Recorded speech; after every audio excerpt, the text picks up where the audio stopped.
तो बच्चा लोग ध्यान दीजिएगा, मैं सॉल्व कराता हूं। देखिए पहले तो क्वेश्चन क्या है बच्चों ये देख लीजिए, उसके बाद हम लोग डिस्कस करेंगे बच्चा लोग, ठीक है। सो क्वेश्चन ये है कि दो वेक्टर्स हैं ए और बी। वेक्टर ए है 2i cap minus J cap, vector A है 2i cap minus J cap, और वेक्टर बी है 3j कैप और प्लस 2k कैप। अब हमें लेना है इसका डॉट प्रोडक्ट। बेटा डॉट प्रोडक्ट लेना हमने आपको सिखाया है। देखिए लास्ट क्लास में हम लोगों ने डॉट प्रोडक्ट लेना सीखा था, है ना। जो लोग अगर क्लास में नहीं होंगे आप वीडियो देख सकते हैं जाके बच्चों, तो वीडियो देख लेंगे, आपको पता चल जाएगा मैंने डॉट प्रोडक्ट कैसे किया था। Vector A dot vector B is equal to बच्चों हम लोग ये बात लिखेंगे 2i cap minus J cap. पहला वेक्टर लिख रहा हूं, पहला वेक्टर लिखेंगे बच्चों, लेकिन ध्यान रहे अगर पहला वेक्टर में तीनों टर्म नहीं है, मतलब k नहीं है, तो k डाल दीजिए। डालने के लिए हमने यहां लिख दिया यहां पर 0k कैप डॉट। अगर b में भी तीनों नहीं है तो तीनों डाल दीजिए आप, जो नहीं होता उसके जगह 0 लगा के कर सकते हैं। इसमें i नहीं है बच्चा लोग, तो i नहीं है तो 0i cap plus 3j cap plus 2k cap, ऐसे लिखेंगे बच्चों। 0i cap plus 3j cap plus 2k cap. अब इसका डॉट प्रोडक्ट करना है बच्चा लोग। हम लोगों ने ये सीखा है कि i को i के साथ, j को j के साथ, k को k के साथ मल्टीप्लाई करना है। सो i को i के साथ मल्टीप्लाई करिए 2 इंटू 0, j को -1 और 3 -1 इंटू 3 और प्लस 0 इंटू 2, 0 इंटू 2 बच्चों। सो फाइनली आंसर आएगा, आप ऐसे भी लिख सकते थे आप, प्लस -1 मल्टीप्लाइड बाई 3। सो आएगा 0 plus -3 plus 0 and finally answer is -3। सो इसका आंसर आएगा -3 और मैक्सिमम बच्चा लोग एकदम सही किया था। चले एक और क्वेश्चन करते हैं बच्चों डॉट प्रोडक्ट पे। डॉट प्रोडक्ट पे एक और क्वेश्चन करते हैं बच्चा लोग। देखिए एक और क्वेश्चन ना, एक और क्वेश्चन डॉट प्रोडक्ट पे करेंगे। क्वेश्चन क्या है, देखिए क्वेश्चन क्या है बच्चों, मैं क्वेश्चन यहीं पे बदल देता हूं बच्चा लोग। देखिए लिखा हमने, लेट ये रहा हमारा वेक्टर ए, ये रहा हमारा वेक्टर बी। चलिए वेक्टर बी, बस इसमें हमने वैल्यूज बदल दी। मैंने लिखा यहां पर 6i cap minus 2j cap plus 7k cap, और यहां लिखा हमने i cap plus 3j cap और माइनस k कैप। बच्चों आप बताइए इसका dot product a dot b कितना आएगा। जितना जल्दी हो सके उतना जल्दी सॉल्व करिए। a डॉट b सॉल्व करिए बच्चा लोग। आई थिंक सो सबको आ जाना चाहिए, यहां पर सब बच्चा लोग कर लेगा, मेरे को ऐसा लगता है। सब लोग करिए, बहुत बढ़िया, बहुत अच्छा, बहुत तेजी से करना है आप लोग, पता है। और मैं भी साथ में सॉल्यूशन लिखते चल रहा हूं बच्चों, मैं भी साथ में लिखते चल रहा हूं। देखिए बहुत अच्छा बच्चा लोग, बहुत बढ़िया। सो मैंने साथ में सॉल्यूशन लिखा है, तो देखिए मैं भी कर रहा हूं। आप सबका आंसर एकदम सही आ रहा है बच्चों, है ना। सो देखिए क्या आंसर आएगा यहां से, this into this 6 into 1 plus -2 into 3 plus 7 into -1। So 6 minus 6 minus 7, answer is -7। I think तो मैक्सिमम लोगों ने सही किया बच्चों। इसका मतलब आप सबको मैं ये मान लेता हूं कि डॉट प्रोडक्ट आ गया है बच्चा लोग। डॉट प्रोडक्ट आप सबको आ गया है, ये हमने मान लिया, क्योंकि जितने बच्चे आंसर कर रहे हैं उसके हिसाब से ऐसा लग रहा है कि सब बच्चा डॉट प्रोडक्ट सीख लिया है, सब बच्चा डॉट प्रोडक्ट सीख लिया है। अब हम ध्यान रहे डॉट प्रोडक्ट बेसिकली क्यों पढ़े हैं उसकी बात करते हैं। मैंने कहा था जब मैं पढ़ा रहा था ना, तभी मैंने बोला था बच्चों कि जो डॉट प्रोडक्ट है, जो डॉट प्रोडक्ट मैंने बोला था तभी कि डॉट प्रोडक्ट हम मैक्सिमम जो है, maximum angle between the vector calculate करने के लिए यूज करते हैं। मतलब हमने 90% हम लोग डॉट प्रोडक्ट का यूज करते हैं दो वेक्टर के बीच का एंगल निकालने का, तो उस पर क्वेश्चन करते हैं। एंगल बिटवीन वेक्टर निकालने के ऊपर न्यूमेरिकल करते हैं अब हम लोग। तो चलिए बच्चा लोग क्वेश्चन को बदलते हैं। अब आप देखिए कैसे क्वेश्चन करेंगे ना। सो एक काम करते हैं ना, इतना मेहनत किया हमने इसके लिए, है ना। देखिए सब लोग ध्यान दीजिए। चलिए अब हम लोग बात करते हैं एंगल बिटवीन वेक्टर्स का। तो हमने एक और क्वेश्चन चेंज किया बच्चों। अब हम लोग निकालेंगे यहां पर एंगल बिटवीन वेक्टर्स। तो देखिए यहां क्वेश्चन में लिख दिया हमने फाइंड, क्वेश्चन में लिखा हमने find angle between vector. Vector क्या है, A equal to 2i cap minus 2j cap plus k cap and vector B equal to 3i cap plus 4j cap, 3i cap plus 4j cap. बच्चों आपको इस question में solve करना है angle between vector A and vector B. चलिए आप लोग try करिए, angle between vector A and vector B आप लोग ट्राई करिए। बोर्ड पे मैं सॉल्व कर रहा हूं लेकिन आप ट्राई करिए, मैं बाद में आपको समझाऊंगा कैसे करना है ना। आप लोग ट्राई करिए बच्चों, ट्राई करिए ना। तो देखिए मैं सॉल्यूशन भी साथ में लिख रहा हूं लेकिन आपको ट्राई करना है, आप अपना ट्राई करिए सब लोग, मैं समझाऊंगा अभी इसके बाद। A dot b equal to होता है बच्चों mod of A mod of b cos theta, ये फॉर्मूला है। So cos theta equals to vector A dot vector b divided by mod of a and mod of b. So बच्चों हम लोग क्या करेंगे,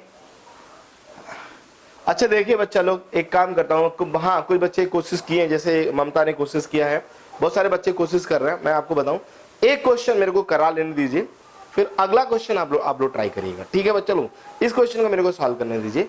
मैंने कहा कि जब भी दो वेक्टर के बीच का एंगल हमें निकालना होता है हम हमेशा डॉट प्रोडक्ट यूज करते हैं। जब भी दो वेक्टर के बीच में, जब भी आपको दो वेक्टर के बीच में एंगल निकालना होगा बच्चों, जब भी दो वेक्टर के बीच में निकालना होगा आपको यूज करना है डॉट प्रोडक्ट। सो डॉट प्रोडक्ट यूज करना, तो हमने क्या किया, ए और बी के बीच का एंगल निकालने के लिए डॉट प्रोडक्ट का पहले फॉर्मूला लगा दिया, a dot b equals to mod of A mod of b cos theta. ऐसा होता है बच्चा लोग, जहां पर cos theta is equal to होता है a vector dot B vector divided by mod of A mod of B, ऐसा होता है बच्चों। ये बात हम लोग लिखते हैं बच्चा लोग, a vector dot B vector divided by mod of A mod of b is equal to होता है cos theta, is equal to क्या होता है बच्चा लोग, कॉस थीटा। सो बताइए अगर हमें एंगल निकालना है, यही theta angle between the vectors होता है, आपको पता है यही theta angle between the vectors है। अगर आपको angle between the vectors find out करना है बच्चों, सो ए डॉट बी, ए और बी का डॉट प्रोडक्ट पहले निकालना होगा, फिर मॉड ऑफ ए निकालना होगा, मॉड ऑफ बी निकालना होगा। हम चाहते तो यही डायरेक्ट पुट करके निकाल लें, लेकिन हम चाहते हैं अलग अलग सबको निकालने। तो सबसे पहले हम लोग ए डॉट बी निकालेंगे बच्चों, ए डॉट बी। ये करना मुश्किल टास्क बिल्कुल नहीं है। ए वेक्टर हो जाएगा यहां से 2i cap minus 2j cap plus k cap dot B vector हो जाएगा 3i cap plus 4j cap plus 0k cap. So dot product कर लेंगे बच्चों, तो क्या आ जाएगा यहां से 6 माइनस 8 प्लस 0, फाइनली आंसर आएगा यहां से -2। ये देखिए बच्चों -2, ए डॉट बी की जगह पर -2 डायरेक्ट पुट करेंगे। अब हमें और कैलकुलेशन करना है बच्चों, और कैलकुलेशन करना है बेटा। क्या कैलकुलेशन करना है, मॉड ऑफ ए का मॉड अगर निकालेंगे बच्चों, वेक्टर ए का मॉड, हाँ वेक्टर ए का मॉड, तो आएगा रूट ओवर, ए का मॉड निकालेंगे root over this square this square this square, ये आप सबको पता है। सो 2 का स्क्वायर -2 का स्क्वायर 1 का स्क्वायर, ये आएगा root over 4 plus 1 that is 3। And अगर हम लोग मॉड बी निकाले बच्चों, मॉड बी, सो आएगा रूट ओवर 3 का स्क्वायर 4 का square that is root over 9 plus 16 root 25 that is 5, यहां 5 आ गया। सो अब लिखेंगे कॉस थीटा, ये वाला फॉर्मूला लिखा बच्चा लोग, एक कॉस मतलब ये वाला फॉर्मूला, इसी फॉर्मूले में सारी वैल्यूज डाल दीजिए। So cos theta is equal to, सारी वैल्यू पुट करिए बेटा, a डॉट बी -2 पुट किया divided by mod of a is the 3 here और mod of b is 5 here. So cos theta is equal to बच्चों आया -2/15, या थीटा इज इक्वल टू लिखे बच्चों तो लिखेंगे cos inverse -2/15। This is final answer. ये आप आंसर लिख सकते हैं बच्चों, ये वाला लिखेंगे तब भी ये भी आंसर ही है ना, ऊपर वाला लिखे चाहिए। तो आपको फाइनली cos थीटा का वैल्यू ये आएगा। आप इसे एक बार बहुत अच्छे से फोकस होके एक बार देख लीजिए, ताकि इस तरह का कोई भी क्वेश्चन आए आप उसे उड़ा सकें। तो पहले आप इसे फोकस होकर देखिए बच्चों, और इसे नोट भी करिए, तब मैं इस तरह का और क्वेश्चन है जो दूसरा वाला क्वेश्चन है। पहले क्वेश्चन क्या है उसे डिस्कस करते हैं। इसमें भी वही बात लिखा है, find the angle between vectors. Vector A दिया है i cap plus j cap minus k cap, और वेक्टर बी दिया है 2 आई कैप प्लस जे कैप। ये वेक्टर बी है, दो वेक्टर्स हैं, इनके बीच का हमें एंगल निकालना है बच्चों। जब इनके बीच का अगर हमें एंगल निकालना होगा, इनके बीच का अगर हमें एंगल निकालना होगा, तो फिर सेम तरीके से सॉल्व करेंगे। a dot b equals to mod of A mod of b cos theta, ये लिखेंगे। फिर cos theta is equal to होगा mod of A mod of b upon mod a mod b, जैसा हमने इससे पहले वाले क्वेश्चन लिखा था वैसे ही लिखेंगे। यहां आएंगे, फिर हम सबसे पहले a डॉट बी निकालेंगे। यहां वैल्यू चेंज होगा बच्चों, ये है i cap plus j cap and minus k cap, ये है माइनस के कैप। फिर यहां चेंज होगा वैल्यू, ये है आपका 2 आई कैप बच्चा लोग, और ये हो जाएगा जे कैप और प्लस 0 के कैप। अगर आप इसे सॉल्व करते हैं सो आंसर देखिए क्या आता है बच्चों, आएगा 2 + 1 - 0 और फाइनली इट इज 3, ये 3 आ गया। फिर हम लोग लिखेंगे मॉड ऑफ ए बच्चों, मॉड ऑफ ए का मॉड लेंगे तो आएगा बेटा 1 का स्क्वायर एंड -1 का square. So finally answer is here 1 + 1 + 1 that is √3। और मॉड ऑफ बी अगर लेते हैं बच्चों, तो मॉड ऑफ बी कितना आएगा बच्चा लोग, आएगा यहाँ पर 2 का स्क्वायर 1 का स्क्वायर दैट इज 4 + 1 √5। अब हम इन सबको उठा के फॉर्मूले में डाल देंगे। सो यहां से आएगा 3 डिवाइडेड बाई √3 √5।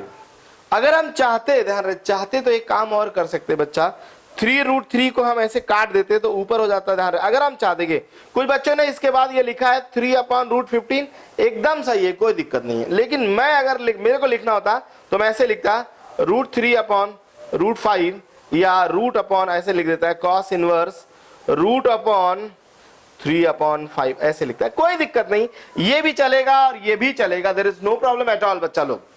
सो आप लोग मैक्सिमम लोगों ने सही किया है और एकदम देखिए बहुत आसान भी था और आप सबने कर लिया।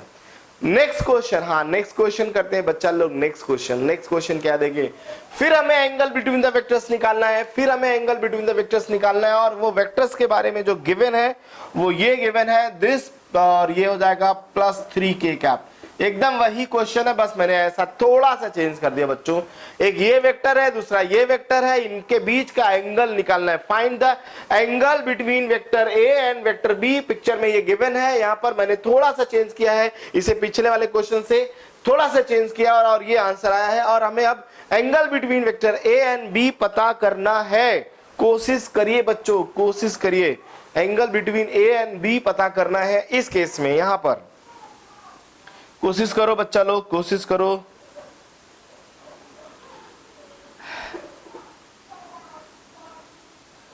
कोशिश करिए बच्चों।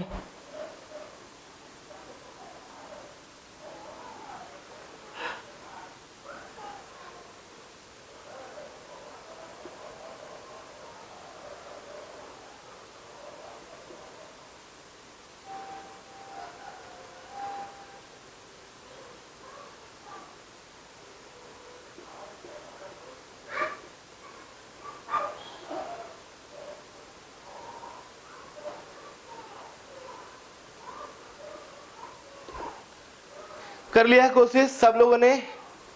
cos θ = 0 90 degree, that is good ना, बहुत बढ़िया, बहुत अच्छा, आप सब लोगों ने भी बहुत अच्छा किया है। देखिए मैं आपको बता दूं बच्चा लोग, जब भी देखिए एक स्टेटमेंट भी शायद हमने बोला था, आपको याद होगा, हाँ cos इनवर्स 0 भी लिख सकते हैं, इसका वैल्यू होता है 90 डिग्री। एक स्टेटमेंट आप याद करिए, मैंने जब पढ़ाते समय आपको बताया था कि when two vectors are perpendicular then their dot product will be 0। याद करिए, when two vectors are perpendicular then their dot product will be 0।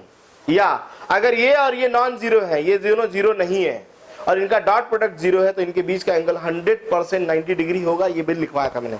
If two vectors are non-zero, then if a dot b equal to 0, but a and b not 0, then क्या होगा? Then their theta must be 90 degree. लिखवाया था मैंने शायद आपको ये बात।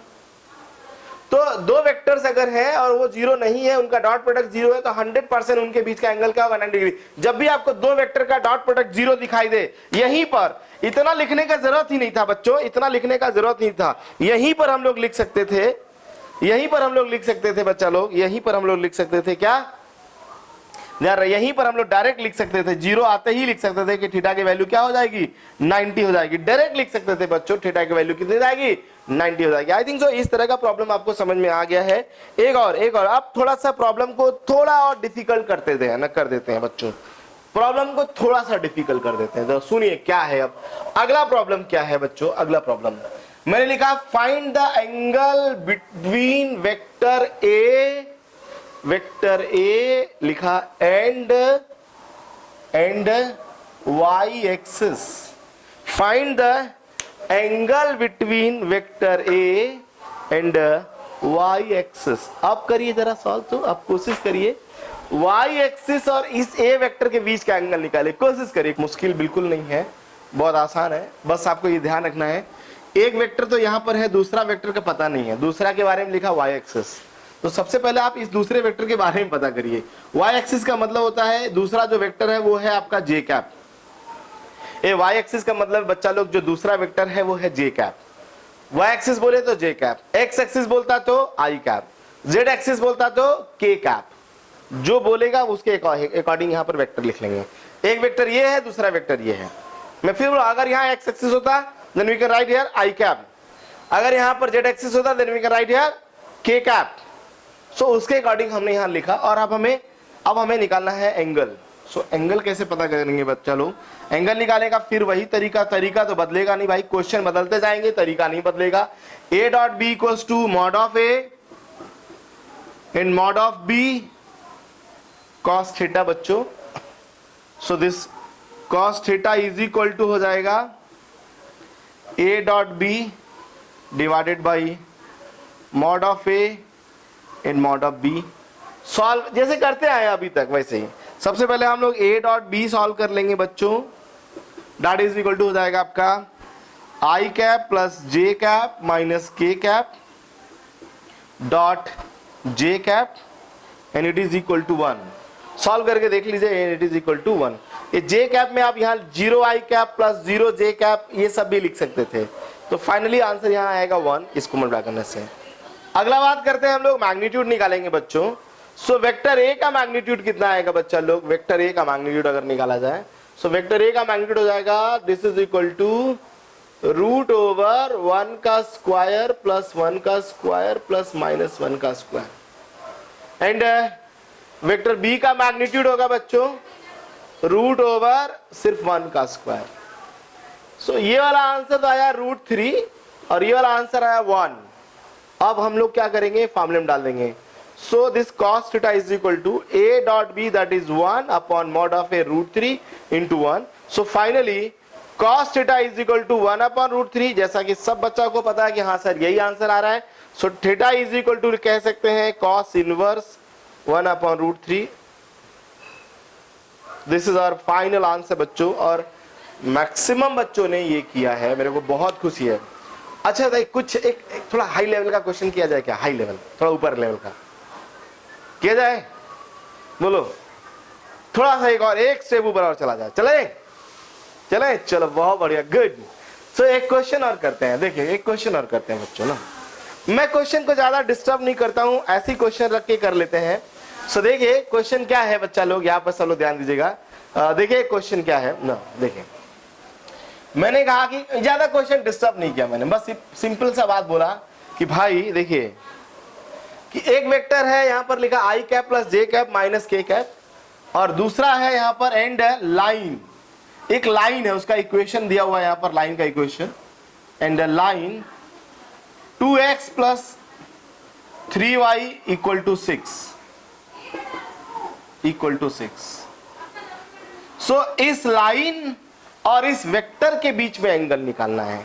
Find the angle between vector i cap plus j cap minus k cap and line 2x plus y is equal to 6। ये स्ट्रेट लाइन का इक्वेशन है, एक स्ट्रेट लाइन और एक वेक्टर के बीच का एंगल, एक स्ट्रेट लाइन और एक वेक्टर के बीच का एंगल पता करना बच्चों। एक एकदम मजेदार क्वेश्चन है, इसमें थोड़ी सी मैथमेटिक्स यूज होगी। आपको स्ट्रेट लाइन का इक्वेशन ड्रॉ करने आना चाहिए, अगर आएगा तो आप 100% क्वेश्चन को उड़ा देंगे। तो एक बार आप, मैं चाहूंगा कि 2 मिनट ट्राई करिए, उसके बाद मैं इसे सॉल्व कराता हूं, तो कोशिश करिए बच्चा लोग। देखिए बच्चा लोग मैं अब इस क्वेश्चन को सॉल्व करने जा रहा हूं, क्वेश्चन को सॉल्व कर रहा हूं, ध्यान दीजिएगा सब लोग ना। सबसे पहले तो आप सबको ये बात पता होना चाहिए कि सर एक वेक्टर तो हमें दिख रहा है, अगर हमें दूसरा वेक्टर दिख जाएगा हम क्वेश्चन का आंसर कर लेंगे फटाफट। मैं फिर बोल रहा हूं बच्चा लोग, आप ये बात बोलेंगे सर एक वेक्टर दिख रहा है बस हमें दूसरा वेक्टर नहीं दिख रहा है, अगर वो हमें दूसरा वेक्टर दिख जाए ना क्वेश्चन हम लोग उड़ा देंगे। तो बच्चा लोग हम उस दूसरे वेक्टर के तलाश में जाते हैं और तलाश करने के लिए हमें इस स्ट्रेट लाइन पे आना पड़ेगा। तो देखिए स्ट्रेट लाइन का मैं आप सबको शायद ये बात पता हो कि x upon a y upon b is equal to 1, इसको बोलते हैं हम लोग intercept form of the straight line. इसको बोलते हैं बेटा हम लोग intercept form of straight line. मैं थोड़ा सा ध्यान रहे, मैं थोड़ा सा मैथमेटिक्स की बात कर रहा हूं, intercept form of straight line, क्योंकि मुझे स्ट्रेट लाइन से कुछ ना कुछ इंफॉर्मेशन लेना है। और अगर हमें इस ध्यान रहे इसका ग्राफ कभी भी ड्रॉ करना होता है, इसका ग्राफ हमें ये जो आपने लिखा y equal to mx plus c that is called the slope form, उसको बेटा हम लोग स्लोप फॉर्म कहते हैं, और ये जो लिखा इसे इंटरसेप्ट फॉर्म कहते हैं। और अगर आपको कभी ग्राफ ड्रॉ करना हो तो ग्राफ ड्रॉ करने के लिए सबसे बेस्ट होता है कौन सा फॉर्म, इंटरसेप्ट फॉर्म। सबसे बेस्ट कौन सा होता है, इंटरसेप्ट फॉर्म से ग्राफ ड्रॉ करना बहुत आसान है। अब कैसे ग्राफ ड्रॉ करेंगे, x अपॉन समथिंग, ये रहा आपका x एक्सिस, ये रहा आपका y axis, x upon something, और ये जो भी नंबर लिखा था ये नंबर पता है ये एक्सिस पर हम लोग बना लेते हैं, ये जो नंबर लिखा है उसी को x एक्सिस बनाना है बच्चों। ये नंबर a लिखा तो हमने यहां बनाया a x एक्सिस पर a, और अगर x कोऑर्डिनेट a है तो y कोऑर्डिनेट x एक्सिस पर क्या हो जाएगा 0। वैसे सिमिलरली y एक्सिस का इंटरसेप्ट b है। अच्छा इस फॉर्मेट बनाने के लिए इधर 1 होना बहुत जरूरी है, यहाँ b है, ये जो नंबर है b वो y एक्सिस पे बना लीजिए, y पर b बना दिया b, और इसका x कोऑर्डिनेट हो जाएगा 0, तो 0, b। अब हमें क्या करना है, इन दोनों को मिला देना बच्चों, इन दोनों को मिला देना, मिला दिया ऐसे देखिए, इन दोनों को मिला दिया है 0, b और a, 0, इनको मिला दिया, ये हो गया हमारा स्ट्रेट लाइन। और हर बार ऐसी करेंगे, हर बार ऐसी करेंगे जैसे हमारा, ये तो मैंने आपको बताया, ये हमने थोड़ा मैथमेटिक्स सिखाने के लिए पीछे जाके सिखाया मैंने। अगर मैं आपको इसके बारे में बात करूं बच्चा लोग, तो ये भी हम आप सकते हैं। इसके बारे में देखिए क्या है, इसके बारे में हमने लिखा बच्चा लोग 2x plus 3y is equal to 6। So यहां पर हो जाएगा आपका 2x plus 3y is equal to 6। पहले आपको इस इक्वेशन को इसके फॉर्मेट में लाना पड़ेगा। लाने के लिए देखिए 6 से डिवाइड करिए बच्चों, 6 से डिवाइड करिए। So x upon 3 y upon 2 is equal to 1, x upon 3 y upon 2 is equal to 1। So ध्यान रहे, अगर हम इसके बारे में बात करें बच्चों, फिर देखिए इसका ग्राफ ड्रॉ करना है, लिखा है x अपॉन 3, तो इस x एक्सिस पे 3 पॉइंट यहां आइए, 3,0 बच्चों, x एक्सिस पे 3,0 एंड y एक्सिस पे कितना होगा बच्चों, y एक्सिस पे हो जाएगा 2,0। फिर इन दोनों पॉइंट्स को हम लोग मिला देंगे, ऐसे मिला दिए, इन पॉइंट्स को हमने मिला दिया बच्चा लोग। यहां पर देखिए 2,0 3,0, 2,0 और 3,0 ऐसे मिला है इनको। ये ध्यान है, इस लाइन का ये ध्यान है, ये जो यहां में इक्वेशन लिखा उसका ये ग्राफ है, यहां जो इक्वेशन लिखा उसका ये ग्राफ है। ये ग्राफ अगर हम लोग ड्रॉ कर लेंगे एक बार ना, फिर क्वेश्चन करना हमारे लिए बहुत इजी हो जाएगा। और ग्राफ ड्रॉ करने के लिए आपको इंटरसेप्ट फॉर्म का पता होना बहुत जरूरी है। और इंटरसेप्ट फॉर्म अगर आप लिख लेते हैं ना, बहुत आसान है ग्राफ ड्रॉ करना, फट से ड्रॉ कर लिया। जैसे मैंने कहा अगर ये माइनस होता है बच्चा, एक्स के नीचे माइनस होता तो माइनस एक्स एक्सिस में आते, y के नीचे माइनस होता है y माइनस y एक्सिस में आते हैं। ग्राफ ऐसे हो सकता है, ग्राफ ऐसे हो सकता है, ग्राफ ऐसे हो सकता है, कुछ कैसे भी हो सकता है, वो डिपेंड करता है कि ये जो लिखा गया है उससे हमने ये जो इंटरसेप्ट फॉर्म निकाला वो कैसा है। तो हमने यहां बना लिया। अब हमें ध्यान, मैं फिर बोल रहा था, angle between the vector this and इस लाइन, इस लाइन और इसके बीच के अगर हमें एंगल निकालना है तो एंगल निकालने के लिए हमें क्या करना बच्चा लोग, हमें क्या करना, हमें वेक्टर लिखना है। एंगल निकालने का हमें क्या लिखना है, वेक्टर लिखना है। सो वेक्टर कैसे लिखेंगे बच्चों, वेक्टर कैसे लिखेंगे, लाइन तो बना लिया हमने। देखिए इस पॉइंट से इस पॉइंट आया तो वेक्टर का डायरेक्शन लिखिए, क्योंकि वेक्टर ऐसे जाएगा या तो ऐसे आएगा। तो हमें दो तरीका है लिखने का, तो मैं दोनों बात कर लेता हूं। देखिए यहां से यहां जाएंगे यहां से यहां, जैसे इस पॉइंट का नाम अगर हमने लिया P, इस पॉइंट का नाम हमने दिया Q, या तो आप P से Q जाएंगे बच्चों, या तो Q से P आएंगे। दो ऑप्शन है, या तो P से Q जाएंगे या तो Q से P आएंगे। दोनों वेक्टर लिख सकते हैं, बहुत आसान है लिखना, कोई मुश्किल काम नहीं है। जैसे हमने लिखा यहाँ पर एक वेक्टर तो हमें ये पता था, हमने कहा लेट दूसरा वेक्टर जो हमारा है B, वो हमारा है PQ वेक्टर। एक वेक्टर हमारा B है, जो दूसरा वेक्टर है वो कौन है? PQ वेक्टर है। सो PQ वेक्टर क्या होगा बच्चों? PQ वेक्टर क्या होगा यहाँ पर देखिए, PQ वेक्टर P से Q वो आ जाएगा यहाँ पर, ध्यान रहे, final position minus initial position, final minus initial, तो फाइनल माइनस इनिशियल आई कैप प्लस फाइनल। यहां पर अच्छा, यहां पर गड़बड़ हो गया है बच्चा लोग, पहले ये ऐसे लिखते हैं हम लोग 0,2 P से Q, final minus initial 3 minus 0। ए भाई यहाँ पर y एक्सिस है ना, वाई एक्सिस, पहले x एक्सिस लिखते हैं फिर y एक्सिस है, 0,2। अब देखा यहाँ पे 3 माइनस 0, दूसरा क्या होगा 0 माइनस 2, ये हो जाएगा 0 माइनस 2 j कैप। तो finally 3i cap minus 2 j cap, ये आया है बच्चों वेक्टर B। ये हमारा वेक्टर B हो गया है, ये हमारा वेक्टर A हो गया है। अब अगर आपको एंगल बिटवीन द वेक्टर्स निकालना है, आप उड़ा देंगे, कोई मुश्किल टास्क नहीं होगा आपके लिए। अगर आपको अब एंगल बिटवीन द वेक्टर्स निकालना है तो कैसे निकलेगा बच्चों? एंगल बिटवीन द वेक्टर्स अगर हमें फाइंड आउट करना है तो अब कैसे सॉल्व होगा, यहां पे ध्यान दीजिएगा। सो मैं इसे हटा रहा हूं, पहले इसे हटा रहा हूं बच्चा लोग, मैं इस वाले सेक्शन को हटा रहा हूं ताकि एंगल बिटवीन द वेक्टर्स निकाल सकूं। ये वाला पॉइंट्स आपने शायद नोट कर लिया होगा, नोट कर लिया है क्या सबने इसे? तो मैं इसे हटा के अभी एंगल बिटवीन द वेक्टर्स निकालना सिखाऊंगा। एक वेक्टर ये रहा, एक वेक्टर ये रहा। आई थिंक सर इसके आगे तो आप लोग सब कर ही सकते हैं, लेकिन चलिए फिर भी मैं करा देता हूं बच्चों। So angle between the vectors find out करने के लिए हमें क्या करना है? So angle between the vectors find out करने के लिए हमने लिखा है यहाँ पर बच्चा लोग कि A डॉट B पहले निकालेंगे और डॉट प्रोडक्ट करिए I cap plus J cap minus K cap dot 3i cap minus 2j cap. So क्या आएगा बच्चों यहां से 3 माइनस 2 और 0। सो आंसर इज हियर 1, ये 1 आ गया। A का मॉड कितना है बच्चों? A का मॉड ले लेंगे तो आएगा, देखिए साथ अभी आप लोगों ने निकाला था √3, और B का मॉड भी निकाल लीजिए। अब B का मॉड रूट ओवर कितना आएगा बच्चा लोग? 3 का स्क्वायर प्लस माइनस 2 का स्क्वायर, रूट ओवर कितना आएगा? 9 प्लस 4 13, √13। ये √13 है और ये आपका √3 है और ये 1 है। अब बोलिए cos थीटा क्या लिखेंगे फिर यहां पर हम लोग? अब हम लोग लिखेंगे cos theta is equal to, देखिए बच्चों cos theta is equal to लिखेंगे हम लोग यहां पर, cos theta is equal to 1 upon √13 √3। So cos theta is equal to 1 upon √39। ये आंसर आएगा बच्चों। थीटा इज इक्वल टू बोल सकते हैं cos इनवर्स 1 अपॉन √39, ये आंसर आया है। एक और आंसर हो सकता है and also 180 degree minus theta, ये आंसर, ये दो आंसर। ये 180 डिग्री माइनस थीटा क्यों बोला जानते हैं? क्योंकि हमने कहा था ना कि P से Q वेक्टर बनाइए, P से Q बनाइए, लेकिन ये जरूरी नहीं कि P से Q, लाइन है ना, वेक्टर तो नहीं है वो, तो P से Q जरूरी नहीं है, Q से P भी हो सकता था। तो P से Q बनाएंगे तो थीटा आंसर आएगा। जब आप Q से P बनाएंगे, Q से P आएंगे तो आएगा 180 माइनस थीटा। इसलिए आपको परेशान होने की जरूरत नहीं। जैसे हमने कहा ना, देखिए आप PQ वेक्टर बनाया, QP भी तो बना सकता था बच्चा, बोलता है सर उसी लाइन पर तो है ये, खाली हमें डायरेक्शन से मतलब चाहे नीचे जाए चाहे ऊपर आए। तो अगर लाइन से एंगल बना तो दो एंगल किसी, अच्छा देखिए एक वेक्टर है, एक वेक्टर A है बच्चों, इस लाइन से कितना एंगल बनाएगा बोलिए? देखिए एक वेक्टर है A और इस लाइन से, ये लाइन है, कितना एंगल बनाएगा?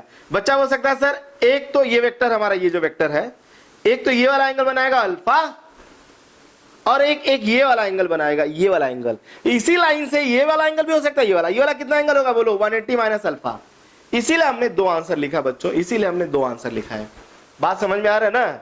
एक तो अल्फा बनाएगा और दूसरा देखिए यही वेक्टर है, ये वेक्टर इसी लाइन से कितना बना रहा है? 180 माइनस अल्फा। तो हम दोनों आंसर लिख सकते हैं, अल्फा भी लिख सकते हैं, 180 माइनस अल्फा भी लिख सकते हैं। अगर क्वेश्चन ने कुछ स्पेशल मेंशन किया था तो ठीक है, अदरवाइज हम लोग ऐसे ही लिखेंगे। तो आई थिंक सो लाइन और वेक्टर के बीच का एंगल निकालना आप सबको आ जाएगा बच्चों। बोलिए क्या आप सब लोग लाइन और वेक्टर के बीच का एंगल निकालना सीख गए हैं? सब लोग लाइन और वेक्टर के बीच का एंगल निकालना सीखे हैं आप लोग या नहीं? सीख गए हैं सब लोग? कोई दिक्कत नहीं किसी को? आगे बढ़ा दूं मैं? अब आगे बढ़ूं, इसे नोट भी कर लिया ना, उड़ा देंगे, चलो बहुत बढ़िया, गुड, वेरी गुड ना। अब हम लोग बात करते हैं बच्चों, देखिए मैं बात कर रहा हूं यहाँ पे, अब एक और टॉपिक डिस्कस करने वाले हैं हम लोग, वो है हमारा, पता है, वेक्टर प्रोडक्ट का एप्लीकेशन, वेक्टर प्रोडक्ट का एप्लीकेशन। सो वेक्टर प्रोडक्ट का एप्लीकेशन यहां पर हम डिस्कस करने जा रहे हैं, जिसका नाम है प्रोजेक्शन ऑफ वेक्टर। तो हम लोग एप्लीकेशन ऑफ डॉट प्रोडक्ट है, एप्लीकेशन ऑफ डॉट प्रोडक्ट, जिसे हम लोग बोलते हैं प्रोजेक्शन ऑफ वेक्टर। तो अगला हेडिंग है प्रोजेक्शन ऑफ वेक्टर, अगला हेडिंग है बच्चों प्रोजेक्शन ऑफ वेक्टर। तो देखिए हेडिंग लिख रहा हूं मैं यहां पर, हेडिंग है प्रोजेक्शन ऑफ वेक्टर।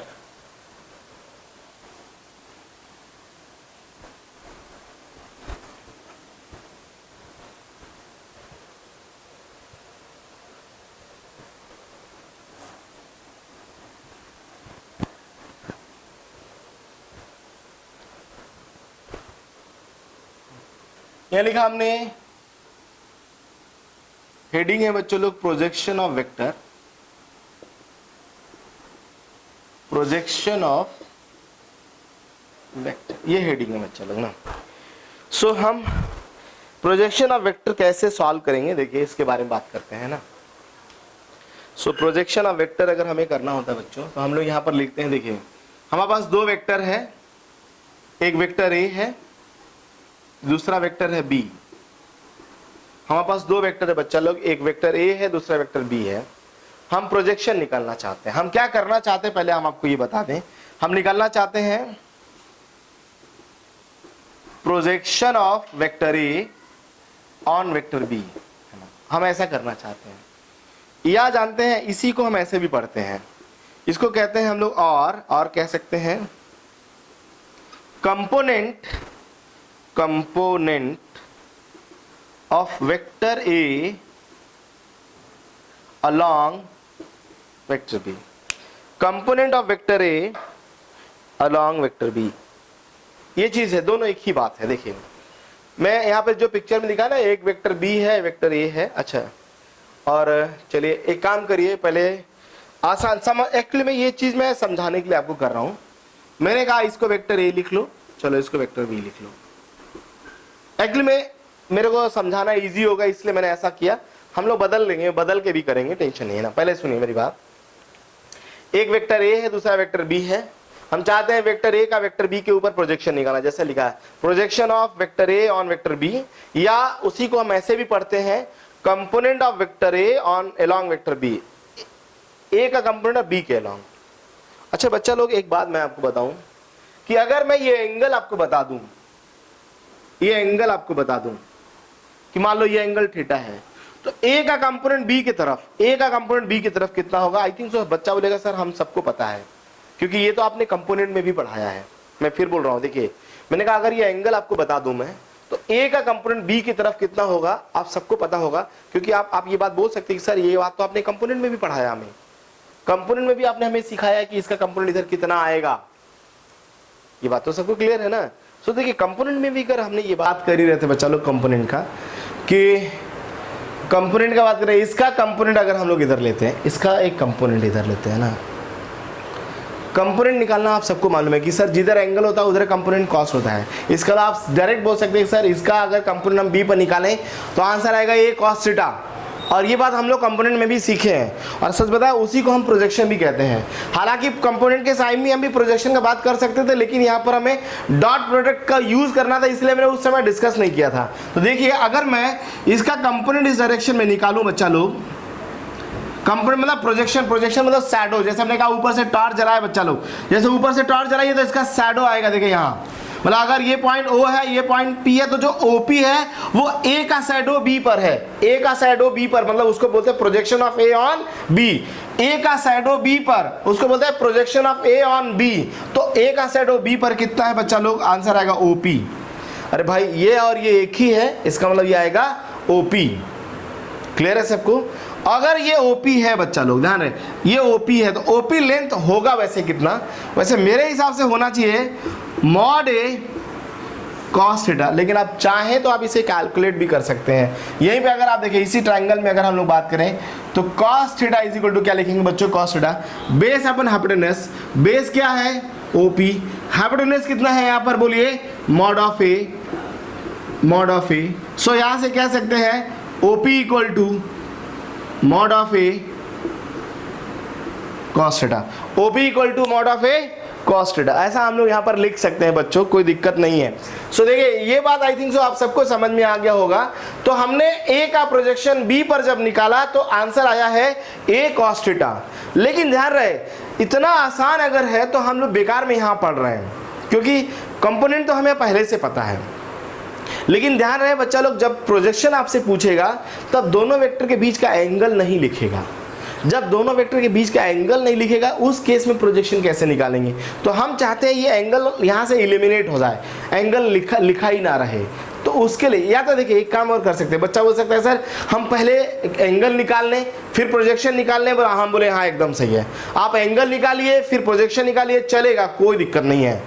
तो हम लोग यहाँ पर देखिए अभी क्या करने वाले हैं, हमने क्या किया, हम डायरेक्ट एलिमिनेट कर देना चाहते हैं इसको, हम अलग से एंगल निकालने की जरूरत नहीं समझते हैं। तो एलिमिनेट करने के लिए मैंने लिखा mod of vector A mod of vector B cos theta. मैंने ऊपर एक्सप्रेशन में मॉड ऑफ बी मल्टीप्लाई किया है, तो मैं क्या करता हूँ नीचे एक्सप्रेशन में भी मॉड ऑफ बी लगा देता हूँ, नीचे एक्सप्रेशन में भी मॉड ऑफ बी लगा देता हूँ बच्चों। ऊपर मल्टीप्लाई किया तो नीचे भी लगा दिया हमने, इससे कोई फर्क पड़ेगा नहीं। इससे फर्क पड़ेगा बोलिए, नहीं फर्क पड़ेगा। अगर नहीं फर्क पड़ेगा क्योंकि ऊपर और नीचे दोनों जगह हैं।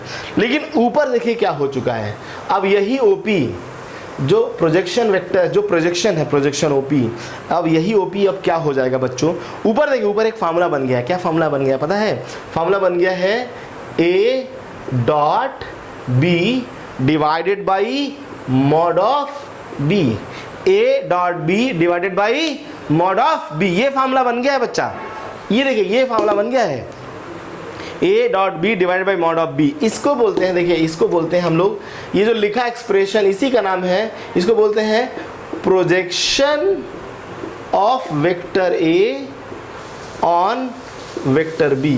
Projection of vector A on vector B, that is A vector dot B vector A dot B divided by mod B। ऐसा लिखा मैंने बच्चों, ऐसा लिखा, ये आता है बच्चा लोग, ये है projection of A on B, या इसी को बोलते हैं component of vector A along B। ऐसे बोलेंगे तब भी यही लिखेंगे। अच्छा सिमिलरली देखिए, सिमिलरली उसी तरीके से अगर हम ये बात बोलते हैं projection of vector B, projection of vector B on vector A, अगर ऐसा लिखते बच्चों similarly projection of vector B on vector A, अगर ऐसा लिखते, मैं बता सिमिलरली क्या आता आंसर, आंसर क्या आता, मैं डायरेक्ट आंसर लिख रहा हूं फिर मैं आपको समझाऊंगा भी, ऐसा नहीं है। Upon mod of A, upon mod of A, ये फार्मूला आता बच्चों। अगर मैं प्रोजेक्शन ऑफ देखिए A ऑन B लिखा तो ये आंसर है, और B ऑन A लिखा तो ये आंसर है, A ऑन B लिखा तो ये आंसर है, B ऑन A लिखा तो ये आंसर है, B ऑन A लिखा तो ये आंसर है। मैं बताता हूं दोनों में कुछ डिफरेंशिएट करता हूं। अच्छा बताइए, पिक्चर में अगर हमने प्रोजेक्शन निकालना होता तो क्या करते हैं आप जानते हैं, हम लोग यहां से इसके परपेंडिकुलर यहां से टॉर्च जलाते हैं, यहां से टॉर्च जलाते हैं तो इसके ऊपर जो शैडो आता है देखिए ऐसा लाइक दिस, इसका अगर ये O है और ये मान लो Q है तो बेसिकली यहाँ जो प्रोजेक्शन है ये होना चाहिए था OQ इस पिक्चर के अकॉर्डिंग। इसका शैडो अगर देखें तो इसके भी इतना OQ आएगा। तो B का A पर प्रोजेक्शन, B का A पर, A का B पर, B का A पर, A का B पर, ऐसे प्रोजेक्शन होता है। और ये OQ लेंथ अगर निकालेंगे तो ये इतना आएगा A dot B upon mod A। अब सुनिए मैं बताऊं प्रोजेक्शन वेक्टर सॉरी प्रोजेक्शन कैसे निकालते हैं, ये तो मैंने आपको समझाया। मैं आपको बताऊं बच्चा लोग ये बहुत ईजी है। अब सुनिए मैं आपको फॉर्मूला याद करना सिखाता हूँ। बड़ा कंफ्यूजन होता है बच्चों को कि सर ए का बी पर, बी का ए पर निकालने में बच्चा कंफ्यूज्ड, ए का बी पर निकाला, बी का ए पर निकाला, बच्चा कंफ्यूज्ड, पता है उल्टा सीधा फॉर्मूला लगाया जा रहा है, कभी नीचे ए कभी ऊपर ए, कुछ समझ में नहीं आ रहा है। तो सुनिए हम कैसे याद करेंगे, ध्यान से सुनिएगा। लिखा हमने projection of A on B, projection of A on B is equal to A dot B upon mod of B. सुनिए जिसके ऊपर प्रोजेक्शन निकालना है, जिसके ऊपर निकालना उसको लटका दो भाई, लटका दो मतलब उसे नीचे रखो, जिसके ऊपर निकालना उसे लटका दो, और टॉप पर ए डॉट बी हमेशा रहेगा, टॉप पर ए डॉट बी हमेशा रहेगा, चाहे आप ए का बी पर निकालिए चाहे बी का ए पर निकालिए। टॉप पर देखिए ए डॉट बी रहेगा, और नीचे कौन रहेगा, जिसके ऊपर निकालना है, जिसके ऊपर। ए पर बी पर निकालना तो बी को लटकाया, ए पर निकाला ए को लटकाया। आप बोलिए फील आया कि नहीं आया, बोलिए। जिसके ऊपर प्रोजेक्शन निकालना है, जिसके ऊपर निकालना है उसको लटका दो नीचे। लटका दो मतलब नीचे रहेगा वो, लटका दो मतलब कहाँ रहेगा, नीचे रहेगा। क्लियर है सबको ना? जिसके ऊपर निकालना है उसे नीचे रखेंगे। तो हमें और ऊपर क्या रहेगा, ऊपर वाला क्या रहेगा एक्सप्रेशन, हमेशा ए डॉट बी। ऊपर वाला ए डॉट बी रहेगा, चाहे ए का बी पर निकाले चाहे बी का ए पर निकालिए, चाहे ए का बी पर निकाले चाहे बी का ए पर निकालिए। आगे है फील। अच्छा एक काम करिए, यहाँ तक नोट करें, नोट करिए बच्चों, नोट करिए। तो इसमें एक चीज और होता है, जानते हैं वो क्या होता है? बेसिकली इसमें कभी कभी बोलता है ना प्रोजेक्शन वेक्टर निकालिए। देखिए मैं बताऊं, प्रोजेक्शन अलग होता है बच्चों और प्रोजेक्शन वेक्टर अलग होता है ना। तो हमने यहाँ लिखा, देखिए हमने लिखा कि प्रोजेक्शन, ये लिखा projection vector of A on B, projection vector of A on B, ऐसा लिखा बच्चा लोग, A on B. So projection vector of A on B क्या होगा, सुनिए। पहले लिखो प्रोजेक्शन ए ऑन बी का प्रोजेक्शन क्या होता है बच्चा लोग? आंसर आएगा sir A dot B divided by mod of B. ये तो मैंने ऐसे लिखा, जिस पर निकालना उसे लटका दिया। ये जो लिखा वो क्या है, वो है सिर्फ प्रोजेक्शन, वो सिर्फ प्रोजेक्शन है, वेक्टर नहीं। देखिए मैंने यहाँ लिखा प्रोजेक्शन ऑफ, कहीं वेक्टर नहीं लिखा था, क्योंकि जब प्रोजेक्शन निकालते हैं तो एक स्केलर आता है, जब प्रोजेक्शन निकालते हैं तो एक स्केलर आता है, जब प्रोजेक्शन वेक्टर निकालते हैं बच्चों तो वेक्टर आता है। जब प्रोजेक्शन निकालते हैं तो एक स्केलर आता है बच्चा लोग, जब प्रोजेक्शन वेक्टर निकालते हैं तो एक वेक्टर आता है। तो इस बात का अगर आपको ध्यान रहेगा, सो ध्यान रहे, मैं देखिए इस बात का अगर आपको ध्यान रहेगा तो projection vector of A on B अगर हम लोग बात करें तो ये प्रोजेक्शन लिखा, यहाँ तो जो लिखा प्रोजेक्शन, अब हमें लिखना था बच्चा लोग लेकिन वेक्टर। कैसे वेक्टर लिखेंगे? अब ये तो प्रोजेक्शन लिख लिया, A dot B upon mod B, this is called projection. How to write the vector? So answer आता कि सर ए का बी के ऊपर निकालना है, मतलब ए का प्रोजेक्शन बी के ऊपर, मतलब बी का डायरेक्शन देना होगा। तो जिसके ऊपर प्रोजेक्शन निकालते हैं उसका डायरेक्शन दे देते हैं, इसको क्या देते हैं, उसका डायरेक्शन। ये खुद स्केलर है बेटा, इसको डायरेक्शन देना है। तो डायरेक्शन किसका देंगे? जिसके ऊपर प्रोजेक्शन निकालते हैं उसका डायरेक्शन देंगे। तो इसका मतलब बी का डायरेक्शन दे दो। बी का डायरेक्शन का मतलब होता है बी कैप। बी का डायरेक्शन का मतलब क्या होता है बच्चा लोग? B cap. So we can write here projection vector of A on B equal to this one, मतलब A dot B divided by mod of B. B cap की जगह लिखा हमने vector B upon magnitude of B, ऐसा लिखा बच्चों। सो हम लोग ये बात बोल सकते हैं बच्चा लोग, इसी को अगर हम थोड़ा यहाँ लिख लें, देखिए ऐसे भी लिख सकते हैं, ए डॉट बी बाहर में B vector upon mod of B का स्क्वायर, ऐसे लिखेंगे बच्चों। मैं फिर बोल रहा हूँ, आप जरूरी नहीं कि इतना फार्मूला याद करिए, आप खाली यहाँ पर भी याद कर सकते हैं, A dot B upon mod of B into B cap. अगर हमें ए का बी के ऊपर प्रोजेक्शन वेक्टर निकालना है, तो वेक्टर निकालना है तो ये we can write this one. अगर हमने कहा, देखिए मैं स्टेटमेंट बदलता हूँ बच्चों, अगर मैं ऐसा लिखूँ यहाँ पर, देखिए अगर हमें कैलकुलेट करना हो प्रोजेक्शन वेक्टर ऑफ, मैं चीज़ें बदल रहा हूँ, थोड़ा सा बदलता हूँ, फिर हम लोग इस पर अभी एग्जाम्पल भी कर लेंगे। हमने लिखा यहाँ पर कि projection vector of vector B on vector A, vector B on vector A. So क्या लिखेंगे बच्चों? लिखेंगे A dot B divided by mod of A, that is called projection, that is called projection. और वेक्टर है तो A cap, vector है तो A cap, ऐसे लिख लीजिए। या इसको और आगे बढ़ाना चाहेंगे तो A dot B upon mod of A cap की जगह वेक्टर अपॉन वेक्टर का magnitude. So we can also write A dot B, ये डॉट प्रोडक्ट है अलग, ए वेक्टर है अलग, अपॉन दो बार मॉड है तो मॉड ए का square, we can write this one. So आप बताइए बच्चा लोग, क्या आप लोग एक वेक्टर का दूसरे पे प्रोजेक्शन निकाल सकते हैं? आंसर आना चाहिए हाँ सर निकाल सकते हैं। क्या हम प्रोजेक्शन वेक्टर भी निकाल सकते हैं? आंसर आएगा यस सर, हम प्रोजेक्शन वेक्टर भी निकाल सकते हैं। अगर आप ये दोनों काम कर सकते हैं बच्चा लोग, तो मैं एक न्यूमेरिकल दे रहा हूँ, आप उसे सॉल्व करिए ना। आप ये दोनों काम कर सकते हैं तो मैं यहाँ एक न्यूमेरिकल लिख रहा हूँ, आप उसे सॉल्व करिए और बताइए कि फाइनल आंसर क्या आएगा। तो क्वेश्चन ये है आपके लिए, देखिए क्वेश्चन ये है बच्चों जो लोग आप इसे नोट नहीं कर पाए उसे नोट कर लीजिए, मैं क्वेश्चन यहाँ मेंशन कर रहा हूँ। हाँ एकदम इसे नोट करिए, मैं यहाँ क्वेश्चन मेंशन कर रहा हूँ बच्चों, मैं क्वेश्चन मेंशन कर रहा हूँ, लिखा मैंने यहाँ पर। फाइंड करना है, find projection of vector, find projection of vector 2i cap plus 3j cap along, question का दो पार्ट बना दिया, i प्लस जे, दूसरा है i माइनस जे, यहाँ लिखा and also find projection vector. ये क्वेश्चन है बच्चों, जरा इसे सॉल्व करिए। जो क्वेश्चन हमने यहाँ मेंशन, पहले आप इसे नोट डाउन कर लीजिए, जो क्वेश्चन हमने मेंशन किया है उसे सॉल्व कर लीजिए। करिए करिए सब लोग करिए, बच्चा लोग सब लोग करिए। आंसर किया बच्चा लोग, देखिए तो आप सब ने, बहुत लोगों ने एकदम सही आंसर किया बच्चा लोग। देखिए मैं आप आगे बढ़ा रहा हूँ यहाँ पे। सो ये जो क्वेश्चन है, अब हम इस क्वेश्चन को सॉल्व करने जा रहे हैं बच्चों, है ना। तो इसे देखिए, ये थ्योरेटिकल पोर्शन आई थिंक सो आप लोगों ने नोट कर लिया होगा बच्चों। और देखिए मैं अब इसकी बात कर रहा हूँ, इस क्वेश्चन को सॉल्व करने जा रहा हूँ। तो जितने लोग कर लिए बहुत अच्छी बात है, जो लोग नहीं कर पाए हैं आंसर मैच कराइए बच्चा लोग कि आंसर सही आ रहा है आपका या नहीं आ रहा है, या जिन लोग एकदम नहीं कर पाए हैं वो देखें कि आखिर कैसे सॉल्व करना होता है इसे ना। सो देखिए बच्चा लोग, मैं यहाँ पे सॉल्व करने जा रहा हूँ क्वेश्चन का पहला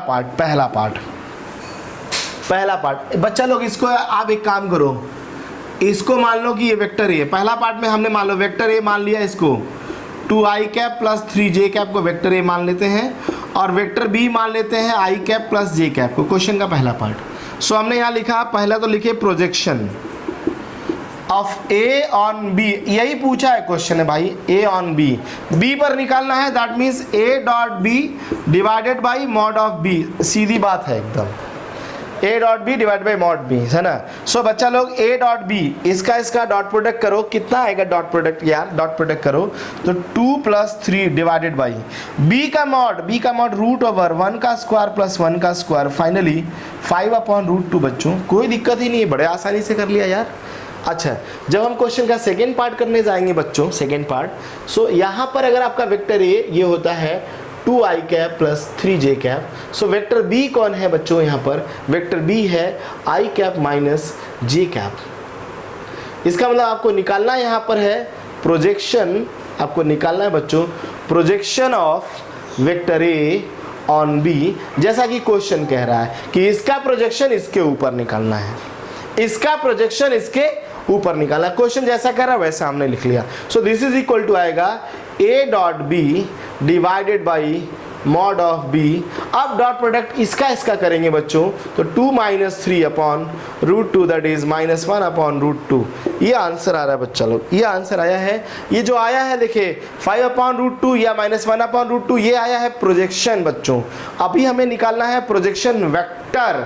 सो प्रोजेक्शन वेक्टर कैसे सॉल्व होगा, प्रोजेक्शन वेक्टर, मैं अब प्रोजेक्शन वेक्टर की बात, अभी तो प्रोजेक्शन निकाला बच्चा लोग, अब बात करते हैं हम लोग प्रोजेक्शन वेक्टर का। So how to find the projection vector. So देखिए बच्चों, मैंने यहाँ लिखना है प्रोजेक्शन वेक्टर। हम पहले वाले केस में बात करते हैं, पहले वाले केस में हमने लिखा यहाँ पर projection vector of A on B. तो बच्चों क्या आएगा जो प्रोजेक्शन है, मतलब A dot B upon mod of B, ये जो आया है, ये जो भी आया है इनटू बी कैप, ऐसे नहीं लिखेंगे यार, बी के डायरेक्शन में है ना बी कैप, ऐसे लिखेंगे। अब ये जो आया है इसको दोबारा थोड़ी नहीं करना है यार, ये तो है यहाँ पर 5 अपॉन रूट 2, बस बी कैप मतलब जो बी वेक्टर है उसका यूनिट वेक्टर। यूनिट वेक्टर क्या होता है बच्चों, होता है वेक्टर अपॉन वेक्टर का मैग्नीट्यूड, यही ना होता है बच्चा लोग। सो आप बताओ क्या आ जाएगा बच्चा, यहाँ से क्या आ जाएगा बच्चा लोग, 5 अपॉन रूट 2 आई कैप प्लस जी कैप। बहुत सारे बच्चों ने एकदम किया था, पता है, बहुत अच्छी बात है ना, मज़ा आ गया आप लोगों ने, बहुत सारे लोगों ने किया बच्चों। सो आई थिंक सो ये आंसर आप सबको आ गया होगा, देखिए यहाँ तक हम लोग पहुँच गए एटलीस्ट यहाँ तक। बस इसका प्रोजेक्शन वेक्टर चाहिए, तो यहाँ इसका भी प्रोजेक्शन वेक्टर निकाल के देख लिया जाए। तो देखिए इसका प्रोजेक्शन वेक्टर है, मैं इसे बॉक्स में डाल देता हूँ, अगर आपने नोट नहीं किया होगा जो बच्चों ने वो नोट कर सकते हैं, मैं इसके नीचे लिख लेता हूँ मैं। सो प्रोजेक्शन वेक्टर दूसरे पार्ट में, सेकेंड पार्ट में लिखा बच्चा लोग हम लोगों ने यहाँ projection vector of A on B, second part के लिए। सो क्या आएगा बच्चा लोग, minus of 1/√2 B cap, B cap मतलब I cap minus J cap upon √2।